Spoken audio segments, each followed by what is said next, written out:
President Trump is threatening to invoke the Insurrection Act and deploy armed forces in Minnesota if Minnesota officials don't, as he put it in a Truth Social, obey the law and stop the professional agitators and insurrectionists from attacking ICE agents, basically who are, he says, trying to do their jobs. Now, this will be the first time a president has invoked the Insurrection Act since 1992 with George H.W. Bush during the Rodney King riots. So what is the Insurrection Act and what does it mean? I thought it would be helpful to kind of take a look at this 1807 law that Congress passed that gives the president almost unchecked power to deploy the military when, in his judgment, state officials, local officials are unable or unwilling to enforce the law. And it's not just the National Guard like that, where they're there to kind of protect federal troops or federal buildings. They can actually go along and try to enforce the laws with ICE or to suppress violence.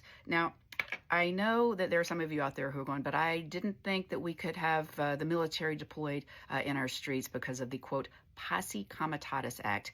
And that'd be right.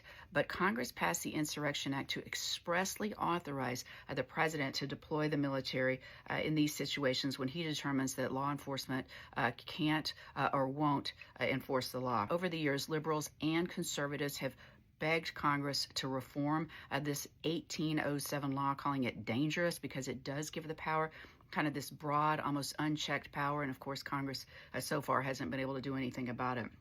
But anyway, because of the importance of this law and how it's written so broadly, I thought it would be helpful to just take a look at some of the language, because the reason he has this kind of unchecked power is because of how Congress wrote this law, and Congress has not yet repealed it or rewritten it. One section says the president can invoke the Insurrection Act as he considers necessary to enforce federal law when, and these are the words of the statute, obstructions, combinations, assemblages make the law impracticable to enforce. Or another section where he can invoke the act to, as he considers necessary, to suppress violence that opposes or obstructs the execution of the laws of the United States. That's what he is going to order is happening there on the ground in Minnesota. And with that kind of broad language in the law, there's very little that Congress or the courts can do to second guess the president. They're not completely powerless, but it is a very high bar for them to second guess the president. So will